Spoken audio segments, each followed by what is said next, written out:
আমার নাথ শ্রী জগন্নাথ, আমার গুরু শ্রী জগৎগুরু, আমার আত্মা সর্বদা আত্মা তত্ত্ব শ্রী গুরবে নমঃ। আমার জীবনরথের সারথি পরম দয়াল পরম প্রেময় শ্রী ঠাকুরের চরণে জানাই শতকোটি প্রণাম। জানাই জগৎলক্ষ্মী জগজ্জননী শ্রী বড়মার চরণে প্রণাম। পিতৃদেব আশুদেব বরদার চরণে প্রণাম। পূজ্যপাদ আশুদেব দাদার চরণে প্রণাম। ইষ্টপ্রাণ দাদা মায়েরা,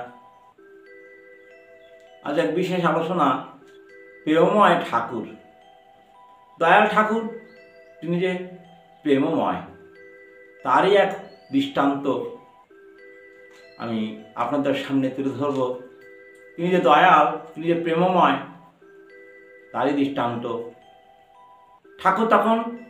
ঠাকুর বাংলায় বসতেন, নিয়ত ভক্তরা সেখানে আনাগোনা করতেন। সব উচ্চশিক্ষিত উচ্চ স্তরের মানুষ, ডাক্তার, মাস্টার, ইঞ্জিনিয়ার, ব্যারিস্টার, সব উচ্চ স্তরের মানুষ, মন্ত্রী, সবাই এখানে আসতেন এবং সেই উচ্চ শ্রেণীর মানুষের আনাগোনা সেখানে প্রতিনিয়ত চলত। সেখানে ভক্তদের তাদের মনস্কামনা, তাদের ইচ্ছা, তাদের চাওয়া পাওয়া ঠাকুর সেগুলো যথাযথ বিধানের মাধ্যমে সমাধান করতেন। ডেগলালদা বলে এক বিশেষ দস্যু প্রকৃতির মানুষ সেখানে ছিলেন।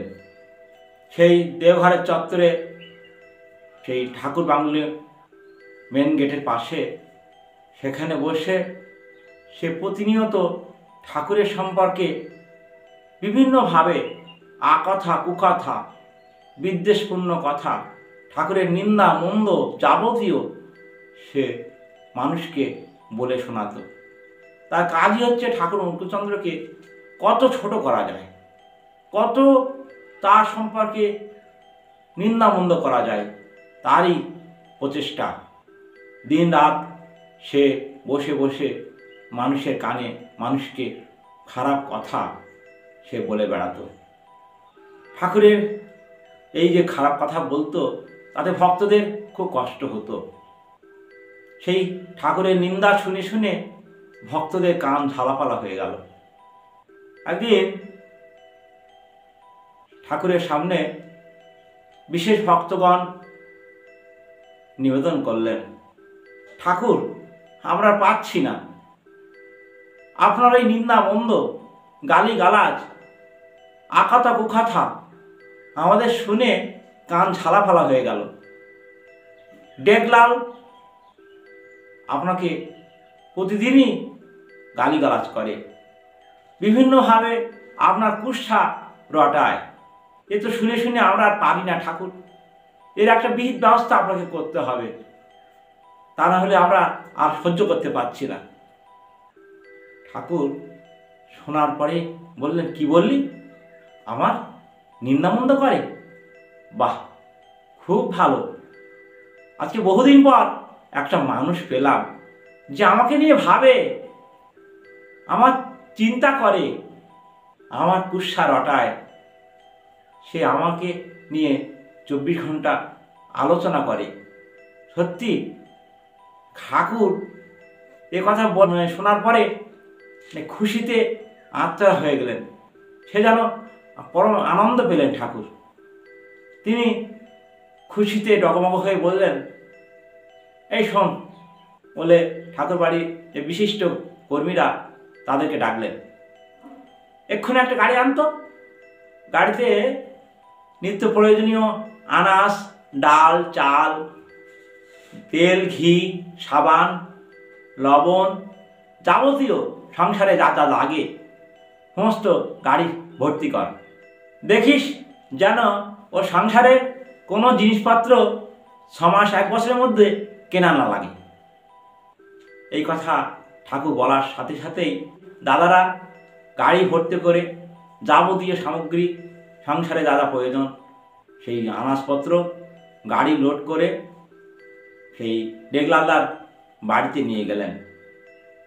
ডেগলালদার বাড়িতে গিয়ে তার স্ত্রীকে বললেন, ঠাকুর এই আনাজপত্র পাঠিয়েছে।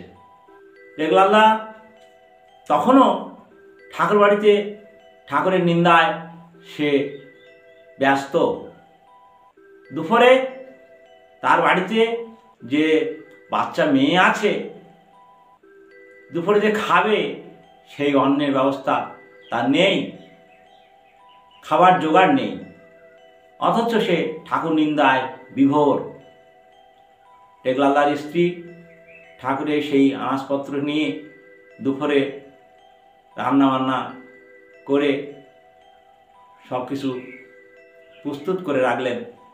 টেকলালদা যখন বাড়িতে গেলেন তখন গিয়ে দেখলেন তার স্ত্রী তার জন্য রান্নাবান্না করে বসে আছে। যাওয়ার সাথে সাথেই স্ত্রী বললেন, শোনো, তুমি তো সবসময় ঠাকুরের নিন্দা করো, ঠাকুরের গালিগালাজ করো, উল্টো পাল্টা বলো।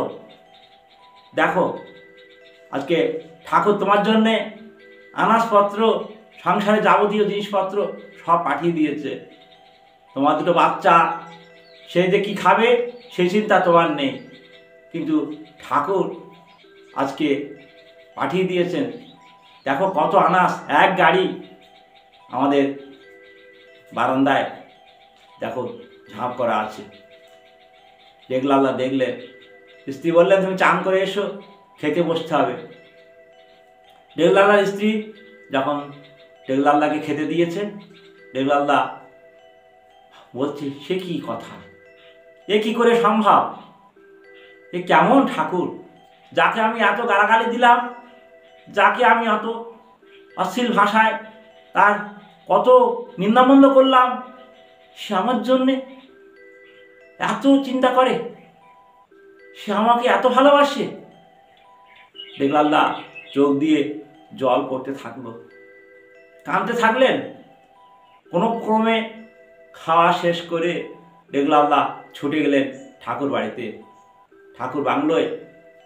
সেখানে ঠাকুর বসে আছেন, তার পা জড়িয়ে ধরে হাউ হাউ করে কাঁদছেন আর বলছেন, ঠাকুর আমি অন্যায় করেছি, ঠাকুর আমি অপরাধ করেছি, আমি মহাপাপ করেছি, ঠাকুর আমার ক্ষমা করে দেন, ঠাকুর আমাকে ক্ষমা করে দেন। ঠাকুর, ঠাকুর আপনি যদি আমার ক্ষমা না করেন তাহলে আমি আপনার কাজ ছাড়ব না, আমি এই প্রতিজ্ঞা করেছি।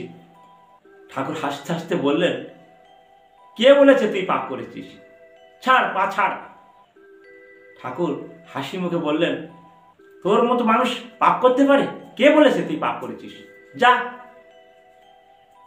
পরম পিতার দীক্ষা নিয়ে, সস্তনে নিয়ে ইষ্ট পথে চল, দেখবি সব ঠিক হয়ে যাবে। টেকলালদাকে ঠাকুর ঋত্বিকের পাঞ্জা দিলেন।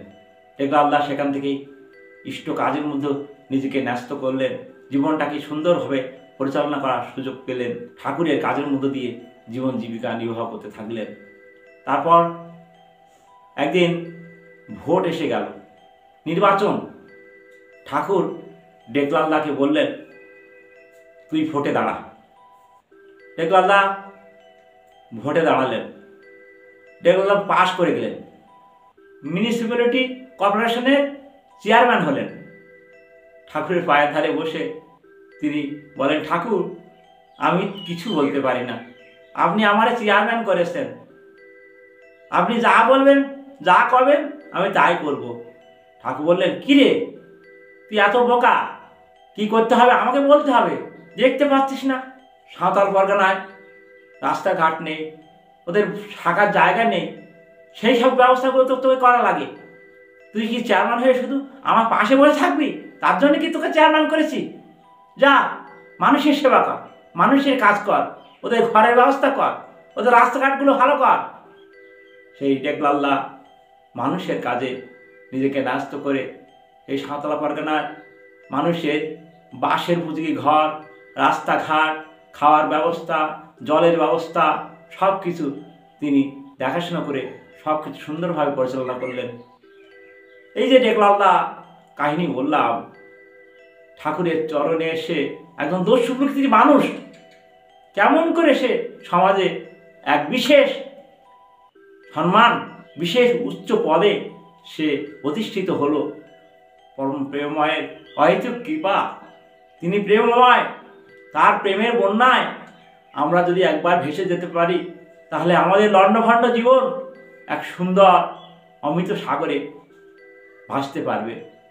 আমরা অমৃতের অধিকারী হব, জীবনকে সুন্দর করে তুলতে পারব। তিনি দয়াল, তার দয়া সবই সম্ভব। তার প্রেমের প্রক্ষালনে জগৎ উদ্ভাসিত হয়। তিনি সেই আমাদের জীবন পথের দিশারি। তার প্রেমের কথা আমরা যতই শুনি ততই আমরা নিজেদেরকে ধন্য মনে করি। আসুন পরম দয়ালকে অনুসরণ করে এই যে ডেকলান্দার কথা আমরা বললাম, তার মতো আমরা যেন নিজেদেরকে ইষ্টপথে পথিক করতে পারি, ইষ্টময় হয়ে উঠতে পারি, এই প্রার্থনা আমি প্রত্যেকের চরণে জানাই। আপনারাও ইষ্টপথের প্রতীক হয়ে শান্তি স্বস্তির অধিকারী হয়ে উঠুন, এই প্রার্থনা জানিয়ে আমি আমার আলোচনা এখানে শেষ করছি। পরবর্তীতে আরও বিস্তারিত আলোচনা থাকবে, আপনারা আমাদের চ্যানেলে থাকবেন। জয় গুরু, বন্দে পুরুষোত্তম।